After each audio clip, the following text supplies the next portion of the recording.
Crouse Show on the Star Nations Radio Network, where we talk with a broad range of international guests about living life better and making a difference in our rapidly changing world. Today, I'll be talking with psychiatric nurse practitioner Frances Robbins, and the title of our show is Better Sleep. But before we get to our conversation, let me say a little bit about myself. Excuse me. My name is Paul Crouse. I'm a spiritual teacher, advisor, and life coach based here in Kyoto, Japan. I help people who want to consciously change their lives for the better. I help them sort out their insides, solve their problems, and guide them to where they really want to go in life. I do this worldwide via internet video calling or face-to-face here in Kyoto. You can contact me on my website, paulcrouse.com. That's Crouse with a C, C-R-O-U-S-E. Since most people can't remember how to spell my name. Or you can search for tootallpaul.com. Since I'm 6'5" or nearly 2 meters tall, that's T-O-O, tootallpaul.com. That's right, tootallpaul.com. Operators are not standing by. That's my late night TV voice, ad voice. Anyway, and if you get a chance, make sure to listen to some of the other great shows we have here on the Star Nations Radio Network. You can listen to shows live or anytime in the archive. Just go to starnations.org, where you can find the radio shows and lots of other great content. And you can listen to any of my past shows at any time on my website at paulcrouse.com. Okay, and without further ado, let me introduce today's guests. All right, I'm going to pull you up here. Show. Hello, Frances. Let's get off of. Okay, hi, Frances. Howdy. How you doing today? I'm doing so good, Paul. Thank you so much for having me on. There's an echo, and I'm not sure if it's you or me. Excuse me? There's an echo. There's an echo. All right.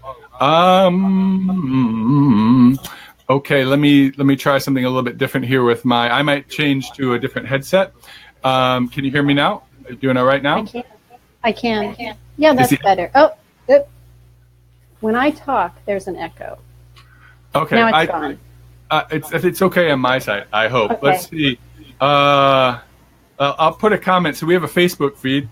I'll ask in the Facebook feed right now. So can you tell me a little bit about yourself, Frances, while I'm typing away in the Facebook. This is my third time doing this sort of BeLive TV thing, and the first time without Neshi, who is sort of my friend at Star Nations, who was holding my hand through it the first few times. So, all right. So tell us. So there's still an echo as far as for me. All right, I'll work on that. Would you like me to go on though? Please go on. Please talk. All right, no problem. So I'm Frances Robbins, and I am a psychiatric mental health nurse practitioner. And I have to tell you that I have spent the last 10 years in active duty Air Force. So I was in the United States military, and in September I separated from the military, which is kind of like just telling them I'm done, right? So, it's ending a relationship. So I separated from the military. And I now have a private practice online, and I do online therapy. I do some medication management, but that's primarily face-to-face, and that's only in Oregon and Washington State. But I do therapy worldwide. And I recently wrote a book. I'll just shamelessly plug it right here. And it's called The Complete Insomniac's Workbook to Restorative Sleep. Could you hold it right up in front? There you go. Is that shameless enough for everybody? Workbook for restorative. Okay, put it right up there one more time. It's the Complete Insomniac's Workbook for Restorative Sleep. Right. It's on Amazon right now, and Amazon kind of sets the price, so you'll have to look it up on Amazon to see how much it costs. But it's typically around $14 or $15. Okay. So I have been, I have a lovely husband. Today's our 20th anniversary, 20 years together. Congratulations. So I'm very excited. For just a moment, I'm going to go off screen to get rid of this echo, but keep talking. All right, no problem. So Keith and I have been married for 20 years, and we've enjoyed every moment of it. And when I separated from the Air Force, I was at I was in Okinawa, Japan. And so from Japan, Keith and I made the decision that we were going to go on this little excursion throughout Asia. Keith is also a photographer. And so we were spending some time going around and looking at some places for potentially coming back and doing a photography workshop. So we went to India, we went to Bali, went to Nepal, we went to Kuala Lumpur, and we also went through Thailand. It was amazing. It was an amazing trip. It was about 4 months of time. We've just recently returned back to the States, and we are ready to leave. We're ready to get back on the flights and head back to Thailand. So we have been spending a tremendous amount of time together, and also just getting to meet people in the local cultures and kind of living as close to locals as we can. We have we did some couch surfing, Paul. Are you familiar with couch surfing? Just a moment. I don't know what to say. What does that mean? Couch surfing. Am I accustomed to couch surfing? You know about it? I was a college student. Well, so as much as I would love to be a college student, I am not one. There's always time. But Keith and I connected with so many people through couch surfing. It's not just a matter of going to their home and hanging out with them, but they also have couch surfing where you just kind of meet up and have coffee together, or some people are very proud of their community and they want to show you around. So we went around and met amazing people throughout our couch surfing adventure. We actually stayed with a couple in Mumbai. Is that couch surfing? Is that like like an app thing? So it's a website, and it's a social media website, and you have a profile, and you have to submit all this documentation to prove you are who you are. And much like other places, you have reviews and people write about you, and you can write about other people. But it's a way of getting to know local people. So we got on couch surfing. Keith wrote up a cutesy little narrative about us, and we met a couple in Mumbai and stayed with them for 2 nights. And it was really amazing, Paul. I mean, who gets to do that, right? We were with a Hindi family, and it was during the he-she celebration. And we were really he-she. It's called he-she. The best. Okay. I guess that's the English interpretation of it. But it's around the time of Diwali, which is at the end of October time frame. Okay. We went to their home, and we were able to kind of sit back and watch all their different things that they do. They have an idol in their living room, and they have certain things that they offer to this idol, and then they were kind of telling us about the traditions behind it. So interesting, super interesting. They fed us every meal. They took us around. I needed some medicine at a pharmacy, and we're out traveling throughout India. I don't even know what a pharmacy looks like in India. Right. So they were happily taking us around and doing things for us. It was a really great connection. Cool. Really great connection. Yeah. Yeah. All right. I'm going to do a segue into our topic, which is better sleep. Did you sleep well when you were traveling like that? Some nights I did, and some nights it wasn't so good. And the one thing I really took away from all this is that the people that we were staying with and connecting with, they were not always having such great sleep either. And so what I was able to talk to them about their sleep and really give them some helpful suggestions that I think helped them. Okay. So let's jump into this. Firstly, you're a psychiatric nurse practitioner. Could you explain just very briefly what that is, so you can talk about it, so people know? No problem. So being a psychiatric nurse practitioner is very unique to the United States. And in other countries, I'm very similar to a psychiatrist. However, I'm not a physician. I'm a nurse practitioner who's had advanced studies. So basically, I've been to school a little longer than the average nurse. And in the United States, we have a real shortage of psychiatry care. So the nurses were able to take more education, get more credentialing, and then we were able to see those same patients or similar patients. So I am able to prescribe medications, particularly in Oregon and Washington State here in the United States. And then I also do therapy. And some psychiatrists only do medication. It's kind of rare, really, to find a psychiatrist who does therapy along with medication or just therapy. Myself, I really like the therapy better. I'm not a big fan of promoting the medication, although I will tell you, Paul, there is times when meds are really, really necessary. I understand that. So just so I understand clearly, you're as a psychiatric nurse practitioner, you're sort of in a slot somewhere between a nurse and a doctor. Is that correct? Well, in the United States, we're considered what's like a mid-level doc or a mid-level person. So there's more advanced cases. I would probably punt to a psychiatrist, but I can handle a lot of the medical diagnoses. And also, kind of what sets me apart as being a nurse practitioner from just a therapist is when a person comes and talks to me, I spend a lot of time making sure and just kind of putting on my little detective hat, figuring out, is their problem medically related? So I do a lot of questions, and then I might even draw some labs and some other things that are needed to find out if the symptoms that they're experiencing are actually a side effect or a symptom of something they have that's going on medically that they need to get that taken care of. Okay. And you said you have an online practice. Yes. And you're licensed in Oregon and Washington states, Correct. United States. Correct. But you can also practice. So if someone because can people from around the United States and other states call you for therapy, or can people from overseas call you for? Yeah. Just to clarify this. Well, it's complicated. It's complicated. So in the United States, you're licensed in a particular state, and you have to be licensed in the state that your client is sitting in, as well as the place that you're sitting in. So right now I'm in Oregon, so I can see people in Oregon, and I can also see people in Washington because I'm licensed in Washington as well. But I am able to see folks in the world. Like I could see folks in Japan or Australia or India or Thailand as well without any of those kind of restrictions. Okay, great. Thank you very much.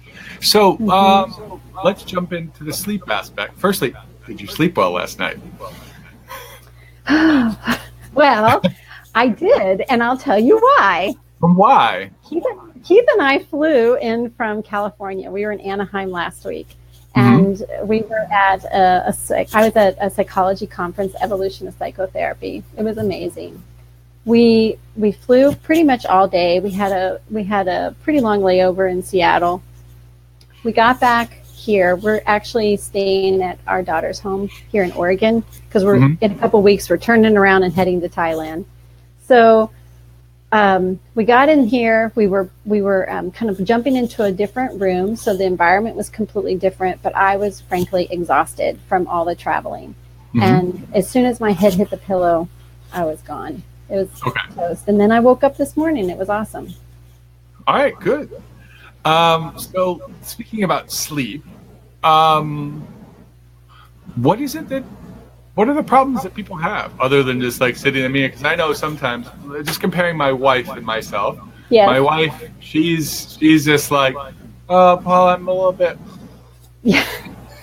She just falls asleep on the dime, and she gets up and she's fine. I'm like, it takes me a while to fall asleep, and then once I fall asleep, if I'm awakened by something, like an hour into my sleep, I'm sitting there staring at the ceiling for hours until probably a half hour before I have to wake up. Then I fall asleep. Then I'm awakened during I hear you. the REM cycle, and then I'm groggy for the next day. So I also have other times where personally I have times where it's challenging to fall asleep, where it's that staring at the ceiling, and sometimes it's something logical. Maybe I'm stressed out about something or something that's obvious, and other times it's just like fake. Yeah. So. Yeah. Yes. That if a person, if they're waking around the same time in the middle of the night. For giggles, let's just say they go to bed Hello. And me. I'm having a difficulty.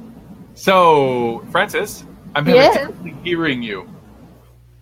I don't know. Now, can you hear me? You were going in and out. Okay, that's great. Let's try it again. You were just what you were saying. It's probably an internet connection issue. So maybe. I am in Oregon, and you are in Japan. No, it's more about the connection. Whether you're far away or not really doesn't matter that much usually on the internet. Okay. Okay, you were saying. So all I was saying is when I have folks that I talk to and they're talking to me about their sleep, primarily if they tell me that they'll go to bed just fine, but then they wake up like a few hours later, 4 hours later, 5 hours later. That's a question that's a comment I get frequently, and then I get into that. Okay. So there's those kind of people. There's folks who can go to sleep just fine, but they can't stay asleep. So it's fragmented. They wake up multiple times throughout the night. Then there's the folks like you who just can't seem to get to sleep. And there's lots of different reasons. So particularly in your situation where you're just not able to get to sleep at a time that you want to, you have to start kind of replaying back through the day. So I start asking questions about, for example, what time did you get up that morning? What time did you get up in your example, Paul? The morning before. Okay. Let's see. What time did I get up yesterday? I got up at about 7:30. Okay, so you got up at 7:30. Now, when you got up, did you feel rested? Did you feel like you had a good night's sleep? Or did you wake up tired? I woke up tired. All right. So as you woke up tired, did you find that you had to do anything particularly through the day to kind of keep your energy going, like some caffeine or? Yeah, probably caffeine. Okay. How much coffee do you think or caffeine do you think you had? One of these? That's as big as your head, Paul. It's like 500 milliliters. My head's pretty big, so that would be a couple of liters there. All right. So you're drinking the coffee, and then were you doing any kind of exercise? I know usually you go walking. Did you go walking at all? I did a little bit of walking yesterday. I didn't have a workout, no. Okay. I go work out twice a week, but no, nothing particularly difficult yesterday. Right.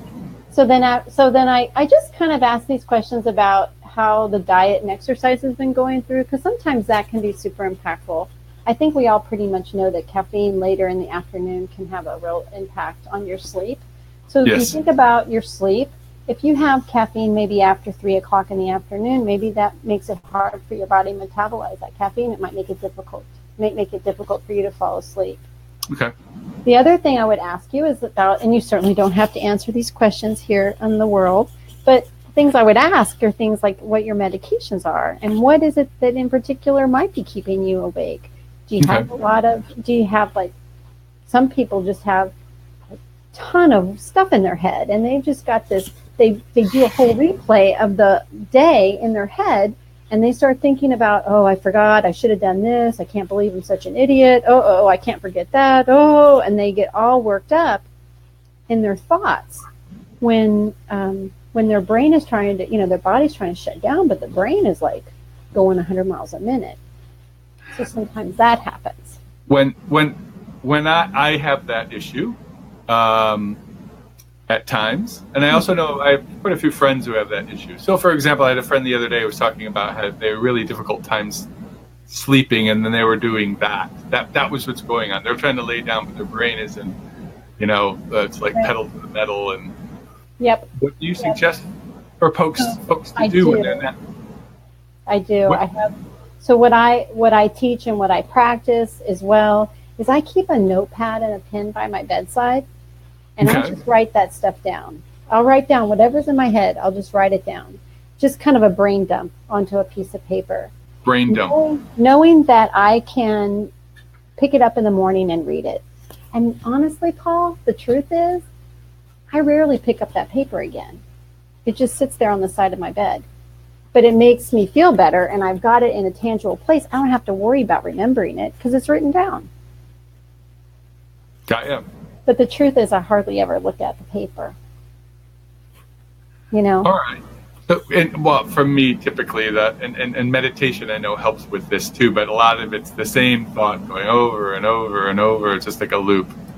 And meditation is very, very important. But I have to tell you about meditation is it's not a one-time shot, right? You have to have a meditative practice. And a lot of the folks that I talk to, they don't have a meditative practice. They either think it's a little woo-woo-y, like I'm not really sure if I want to do that sort of thing, or they're super inconsistent, and because of their inconsistency, they take it and they think, oh, it didn't work for me. That's so stupid. I'm not going to do it. But it really takes that consistency. So when I actually do talk to a person about meditation, it's usually someone who's committed to the process, who's willing to kind of try something different, and then we together will go through a meditative practice. Okay. Let me ask you this one. Yes. Sometimes I'll wake up in the morning just filled with anxiety.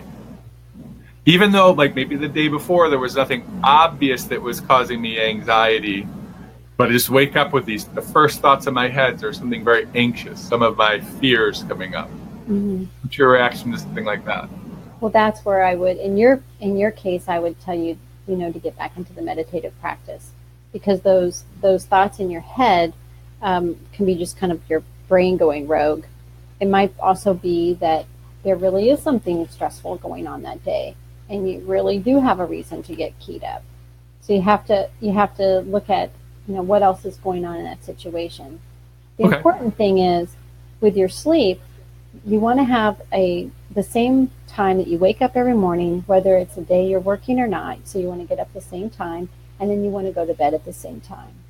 And if you have problems with fragmented sleep and you're waking up in the middle of the night, I usually ask people about their alcohol use.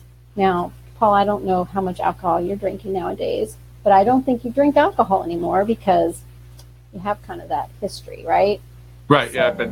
I've been sober for 26 years, something like that. So no alcohol. Yeah. So, but you do have a memory of that. I mean, It might have been like 100 years ago now, but when people drink, they get sleepy or they get relaxed, right? They'll say, oh, I'm drinking because I need to relax. I'm so stressed out.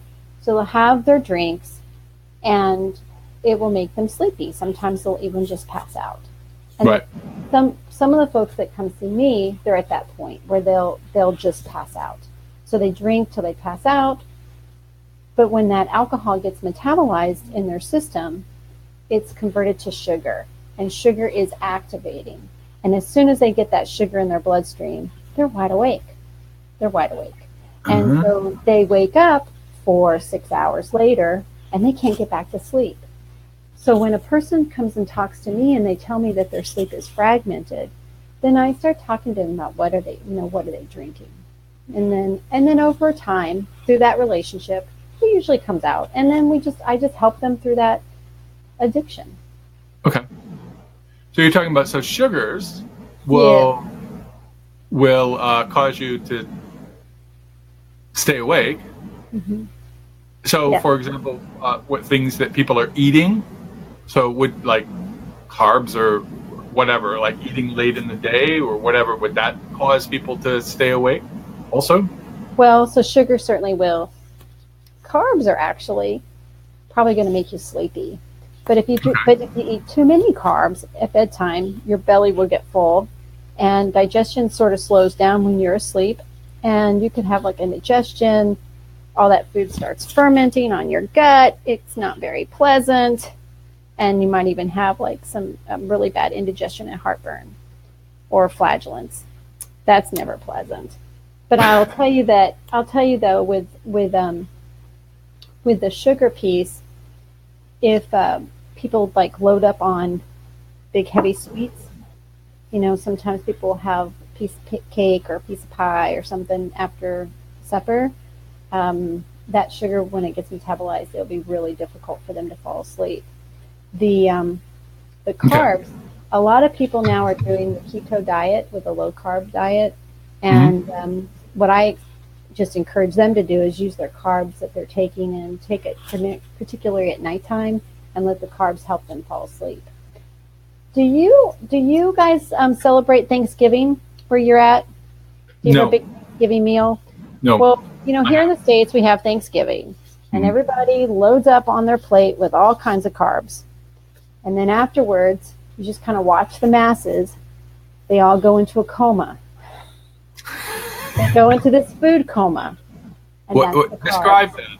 Seriously. Yes, that's the food coma. It's the carbs.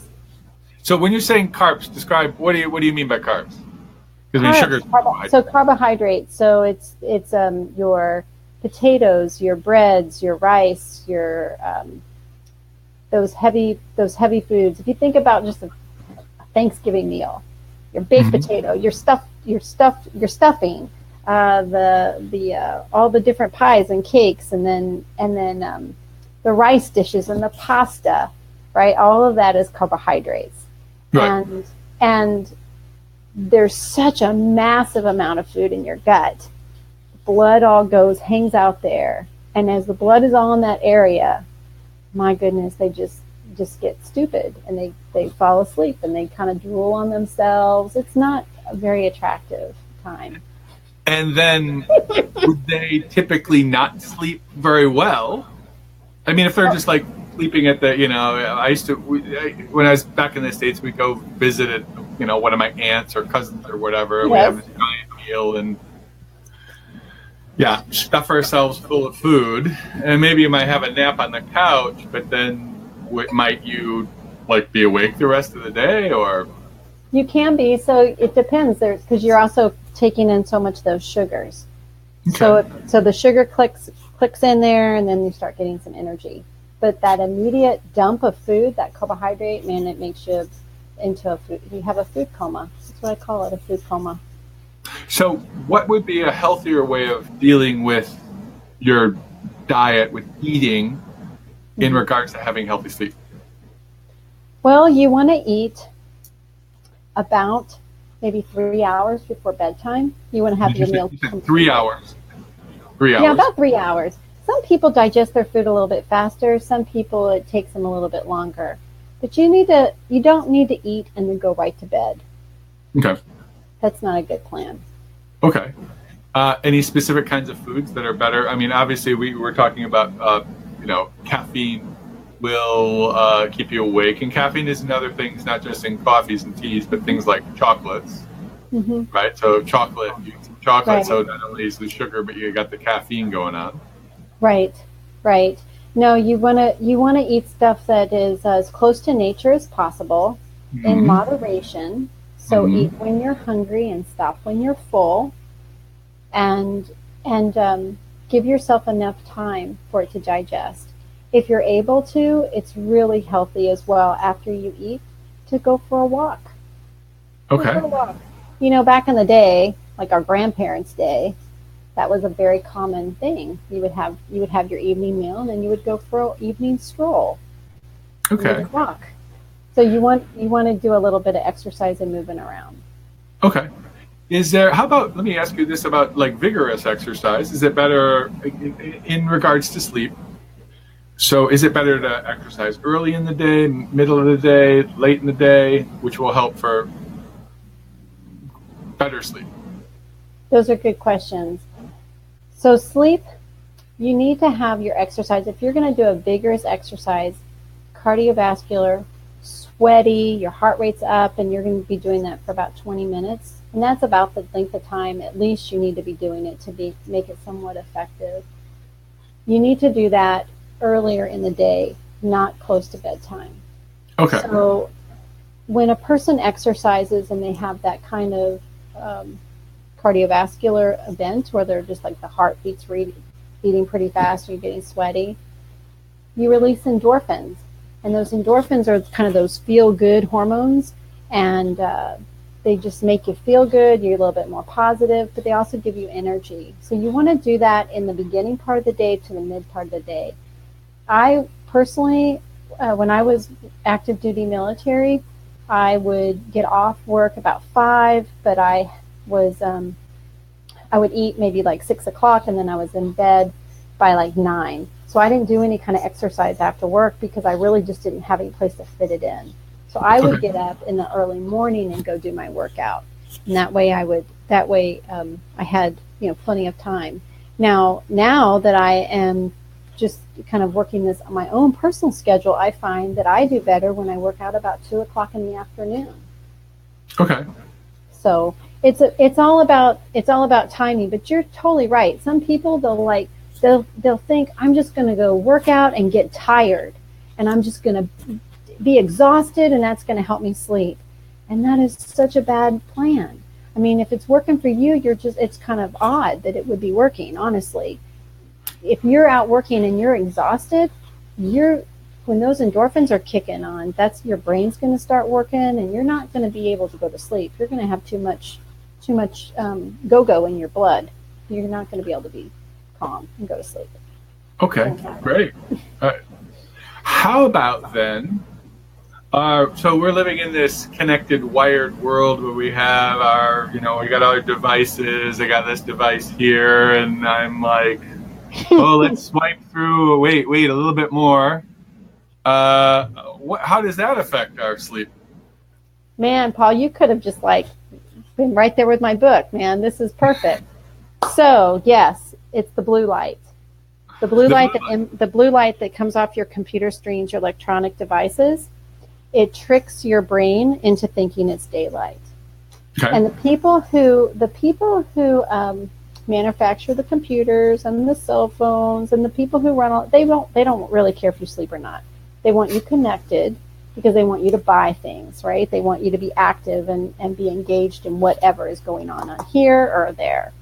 So some folks, which I really admire them for being able to do this, they'll have a digital sunset. And when the sun goes down, the electronic devices get shut off. Oh, now, wow. I'm not in that place. I mean, I'm in Oregon. Sunset, right? The sun goes down at 4:00 in the afternoon out here in the wintertime. Right. So what I do and what I teach my clients to do is to actually change the settings on their computer screen, on their phone, to be more of a red light. So the lighting that's coming across is not something that's going to be activating. If you're one of those people who wakes up in the middle of the night and you just have to grab the phone because you need to know what's going on Facebook or Instagram or I don't know, whatever else it is you're looking at. When you turn on your phone and that light comes into your eyes, it's the same thing as saying the sunshine is shining right in your eyeballs, and your body is going to wake up. It's going to have a really tough time going back to sleep.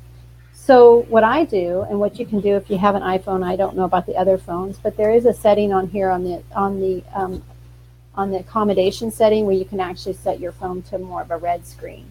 And I don't know if you can see this. Let me see here. I have a lot of screens open. It's more of a red, has a red hue.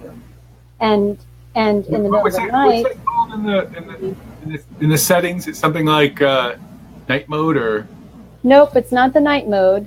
Actually, when you go to settings, there's a section under general. Uh-huh.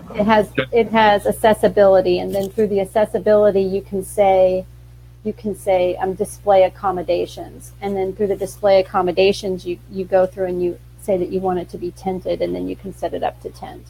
Okay, I've set that up on my phone after a certain time or a certain time of the day. It has this tinted stuff. Yeah. The other thing I did was I turned off. I have the sleeping, I guess they call it night mode or whatever, that I don't get after a certain amount of time. I don't get any notifications. Right. A few people can call, the people in my, a few people can call me. It will the call will come through, like my mom or whatever. I'll pick up the phone for my mom at 3 a.m. if there's a problem, right? Right. But otherwise, usually because the pinging or whatever, that constant. It took me a while to figure out how to do that. No, those are all really good settings, and just trying to stay disconnected from the computer is really healthy anyway. We are too engaged. what is showing up in research now is that since the advent of the internet and it's become so intertwined in our life and people are so connected now, literally physically connected to this screen, anxiety and panic has increased. People don't know how to be bored. Everybody feels like they have to be doing something every moment of the day, and our attention spans are getting very short. So do your brain a favor. Leave the phone at the house and go outside for a walk. No, there's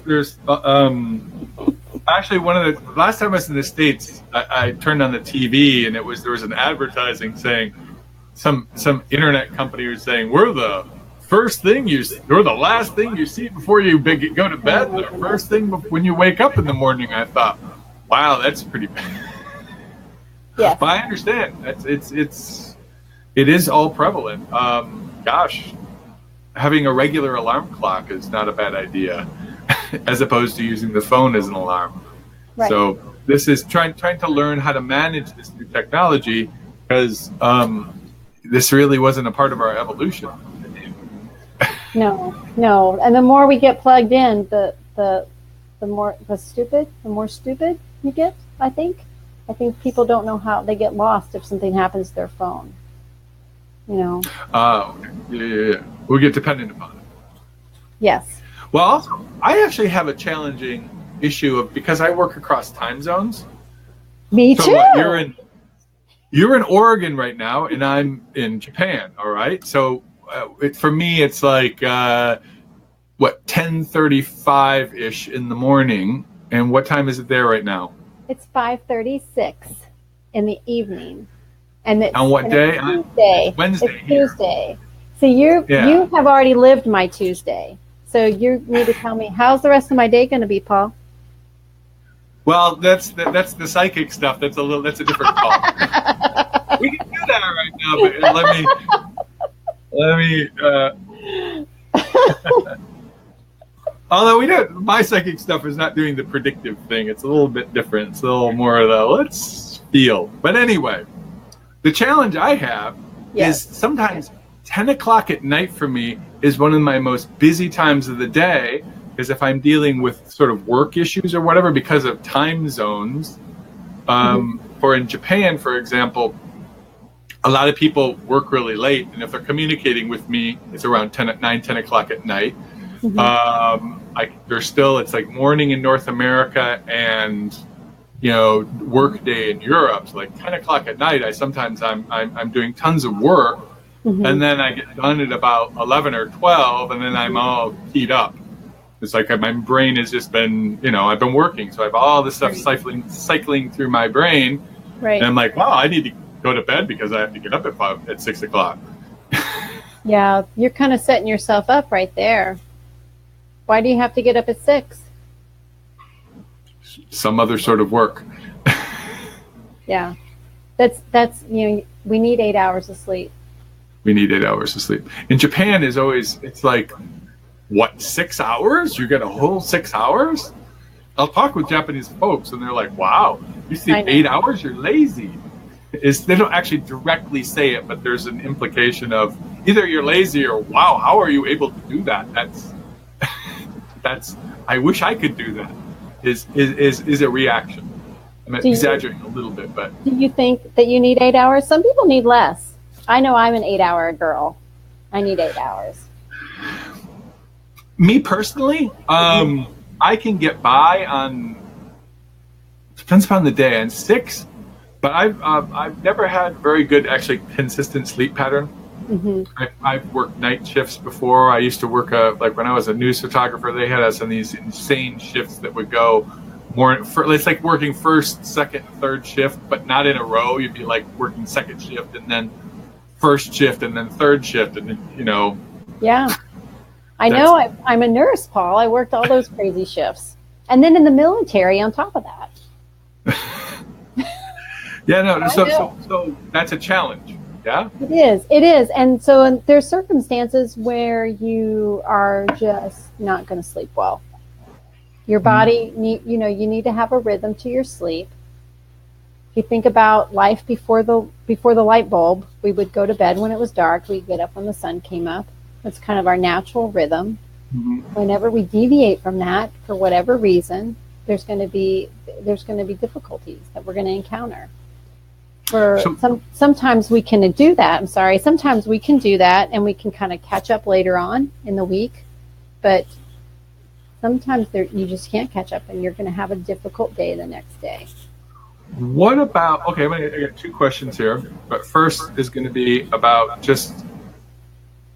Yes. In a second, I want to go to what are the problems that can be caused because of sleeping. But I want to ask you about the catching up thing.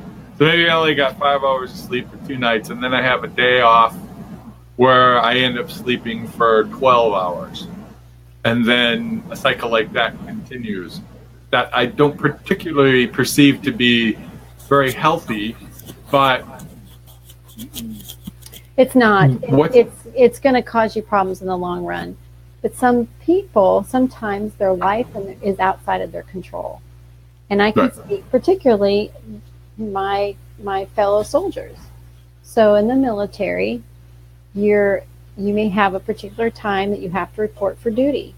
Mm-hmm. And you may be working way past a normal time that the rest of the world gets off work. Right. And sometimes you just kind of have to do what you have to do. And there'll be a point where you're just going to be exhausted and you're going to fall asleep and you're going to catch up and you're going to sleep for a long, long time. That's not healthy. It's not healthy at all. What you need to be able to do is have a consistent bedtime and a consistent wake-up time. But sometimes we're just in places where we don't have that. Okay. I want to shift a little bit of the discussion from these were the problems with sleeping. I mean, the trying to get good sleep as a review, mm-hmm. have a consistent sleep schedule, right? Yes. Don't ingest caffeine later in the day, or don't over-ingest caffeine. Don't eat heavy, sugary, don't eat heavily before you go to sleep, or don't even eat before you go to sleep. Give yourself at least 3 hours. Mm-hmm. Try to disconnect from the online world earlier. And if you are going to have your phone, set up your phone so that the light is a bit yet more red light than blue light. I think it covered most things. No alcohol. No alcohol. Does it mean zero? I mean, are you talking now? I'm a recovering alcoholic, so I don't have alcohol. But you're saying don't drink alcohol at all during the day, or don't try to sleep with alcohol. So here's what you need to know. Okay. Alcohol is not a health food. That's what I took away from my conference this week. Alcohol is not a health food. Sorry, I've been to too many AA meetings. That's one thing I've never heard anyone say. Yep. Alcohol is not a health food. Okay. When you're drinking, sometimes if you drink socially or whatever, I'm not going to tell people to stop drinking, but I don't think it's very wise. I think you're just putting something toxic in your body. Okay. And maybe you're in a place in your life where you're cool with that, and you want to take some, and you're going to drink, and that's your personal preference. But I can tell you, as you get older, you become very concerned about what you're ingesting. Sure. Because your body's not. Because I mean, when I was 20 years old, I abused my body in multiple ways, and I could still get up in the morning at 6 o'clock and do work with a hangover, and probably not very well, but I could do it. Whereas I can't imagine today. And so, as a tiny little segue, I would say if you're in a place where the thought of not drinking is worrisome to you or concerning to you, that's a flag. And if you think that you can stop drinking, but you like it so much you don't want to, I would challenge you to not drink and just see how you do. And if you find that you can't do that without having some sort of deep craving or need to drink, and then you find yourself going back there to drink, you got to reach out for some help. That's a problem. Unfortunately, in a place like here in Japan, the help aspect is like this, with like. That's so sad. Yeah, it is sad. They, like, for example, in Osaka, a city of like 9 million people, there's one AA meeting a week. Oh my goodness. Yeah. There are AA meetings here in Kyoto. I believe once. I don't actually go to AA meetings anymore, although I will take people if they're serious and aren't using. I'll take them to the first meeting once, and then they can sort out that. I also do think that people, for like stopping things, I'm quite a quitter. I've quit everything at least once. Some things several times. Those, like smoking cigarettes, that was actually really difficult to quit. Because when you're an alcoholic, I had a crisis point, and I needed to quit, or else I was either going to go insane or die. With cigarettes, it's sort of like you don't get to that crisis point. I know it's unhealthy, but it's that. Right, that you just switched one addiction to another. Right. Well, no, there are several at the same time. Anyhow, but when quitting things, I found that if you can get past like the first 3 days of just like your body's cleaning out and just like full on.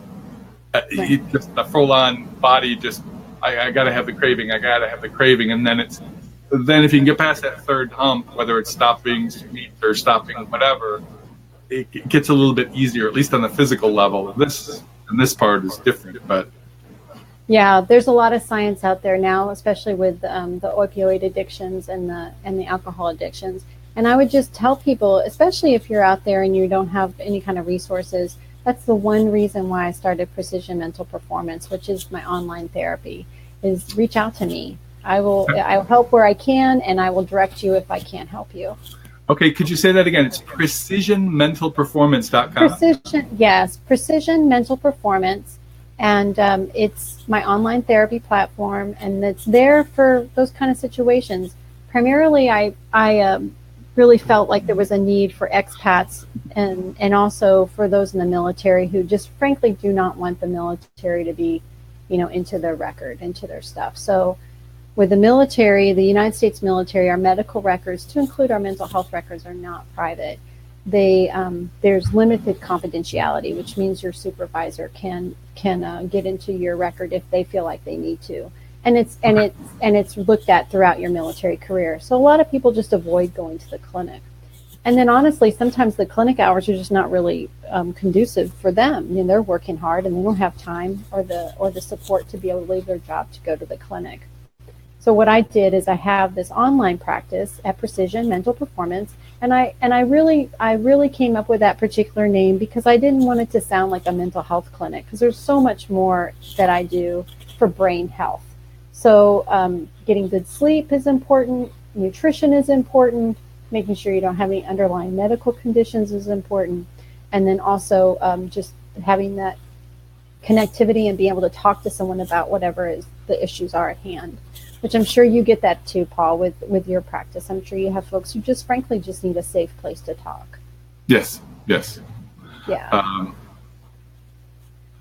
Also, for here, for just talking to folks in Japan or other expats, it is difficult because also I will get people who have mental health issues I'm not a psychiatrist, I'm a spiritual person, so that's beyond I'm not equipped to deal with. So Sure. Actually knowing you and knowing that you have this online it's really good for me, because now I have a place to refer someone to. Because it is important to deal with licensed medical professionals when you need it. There's a time and a place. Sometimes there's certain people have ideologies or whatever. Some people are like, oh, you should only do things naturally, and so they avoid going to the doctor when they really need to go see a doctor. A licensed medical doctor. And then it's understandable, because especially like here, a lot of people, they just dump tons of meds on you and come back. You just literally get to see the doctor for 5 minutes, and they give you a bag full of meds, and then come back in 2 weeks. No. Which the medications. There's a time and a place for medications, and there's time and a place for. But when you're living in a foreign country, sometimes just the access to a right kind of person, and also someone who's culturally appropriate is also very important. Dealing with. Especially these sort of, especially mental issues, emotional issues. These things can be really challenging if you're in a cultural environment that's different. What is normal to you is not going to be particularly normal in the host culture. Right, and I agree, and that's why I think also that it's really helpful the fact that I've been to so many different places and cultures, and I've experienced it. I've been to Kyoto, I've been to Osaka, I've been to Tokyo, right? So I understand what that's like. I've been to New Delhi. Oh my God, Delhi. All those kind of places. So I have a really good understanding with that. I wanted to kind of do a quick shout out, and for those people who happen to be hanging out this long, I had a little special announcement. Can I give my little special announcement? Go for it. All right. So I have a secret Facebook group. Secret Facebook group. Okay. And actually, it's secret. So yes, but I guess it's not very secret anymore. But it's cognitive behavior therapy for insomnia. I'm actually going to be hosting a webinar, and it's going to be in February. I was asked by a cohort of people to do this, and it's going to be in February after the holidays. And because I'm going to be traveling around Thailand in January, it really wouldn't work out for my schedule. So in February, I'm going to be doing a series of 4 one-hour webinars on cognitive behavior therapy for insomnia, which is a great therapy. And we're going to go through my workbook. The only thing I ask, this is going to be completely free of charge. I'm not going to be charging for this at all. I do ask that they purchase my workbook, and you can purchase it through Amazon. And then we together as a group will be going through this. If anybody is interested in this and would like to hop on to this webinar, just send me an email to Frances, so it's FRANCES, at precisionmentalperformance.com, and I will be happy to connect them. Okay, great. If there's a chance, just right when we get to the end of this, if you can put down, if you see, there should be. Do you have on your screen? Is there any way to put? I'll write your name. I have a little comment box that says "Chat with your guest." Oh, I didn't know this was here. Put your email address right there. That would be good for people. Okay. La la la la. The other thing, tell me when you're done, because I know it's. I am done. Boom. Mental performance. Okay. Oh wait, that's actually okay. You gave that to me. I copy and paste it. That's actually just communicating between me and you. But I put it. I'll put it. Wait. Paste. Oh, wait, that's the wrong place. Something is there. I don't know what you did. Wait. Oh, okay. Oh, no. Okay, that's so people can see it. Frances at precisionmentalperformance.com. Frances at precisionmentalperformance.com. That's like tuning up your Lamborghini, right? Brain health, man. That's where it's at. All right. So we have a couple more minutes. All right. Actually, we have about 6 more minutes. Okay. I'll leave that up there for just a moment or two. No problem. So, precision mental performance, all the standard English writing. Now, there's also other issues. We've spoken before, and we've run out of time. We're running low on time. So we'd spoken before we had this show, and we talked about there's also sometimes that sleep problems can actually be a symbol of underlying, not necessarily physical issues, but also other mental health issues. Correct. Things like anxiety and depression. Correct. Actually, I'm going to jump a little away from that because we don't have a whole lot of time. What happens if you don't sleep enough? You get really cranky. And you start having all kinds of problems. No, really, if you don't sleep enough, your brain is busy at bedtime, and it needs that sleep to restore. So with not sleeping enough, you're going to get forgetful. You're going to have difficulty remembering things. You're not going to be like connecting the dots. You're going to lose focus super easy. You will kind of stumble around. Your mobility will not be very well balanced. You will become you can become very increased anxiety and depression as well. I mean, insomnia certainly is treatable, but it can be really devastating to people if they don't get enough sleep. Actually, I do know somebody who has actually pretty serious issues where they sleep very little each night, like hour or two. Yeah, it's horrible. Just look at new parents with those darn kids, right? They never get any sleep. And that's a chronic insomnia. The sleep is fragmented and they're exhausted and they're kind of stupid. What do you mean stupid? They're kind of not able to. They're not able to react very quickly. They're slow to respond. They can't remember things. They might forget their words as they're speaking. Okay. So as a quick review, what can folks do to, this is a quick review. Let's go through a list of things. What can people do to help improve their sleep? Well, don't set yourself up for failure. Try to schedule 8 hours of sleep. Try to schedule 8 hours of sleep. Okay. Do not eat a late meal. Do not eat a late meal. Get no alcohol, so stay away from alcohol. Stay away from alcohol. Have your exercise earlier in the day. Okay. May I ask you, I'm going to back up on the alcohol thing. What if someone has like a glass of wine during the late meal? You're saying if you're having sleep problems, stay away from alcohol totally. Correct. Okay. I would. Right. And if you're taking alcohol because it helps you relax, that's a problem. Yeah. And then finally, I would also say that stay away from the computer lighting. Get that blue light off. They even make those Blu-ray sunglasses. Some people wear those at nighttime. How about, is there a certain time we should probably stick, if we're trying to get to bed by 11 o'clock at night, just to stay away from the computer, not just for the light, but for the ingestion? I would say a couple of hours before bedtime. Couple hours. But honestly, a lot of people, Paul, just kind of like in your own self, you're on the computer screen. You're working online, and then when you're done, you try to go to bed. So in your case, having that filter in place or wearing Blu-ray glasses that filters the light, then you'll find that you're going to be able to sleep better. Okay. Because your brain's not activated. Okay. Anything else? Eat healthy, and if you are a heavy snorer, we didn't even talk about this, but sleep apnea is a real problem.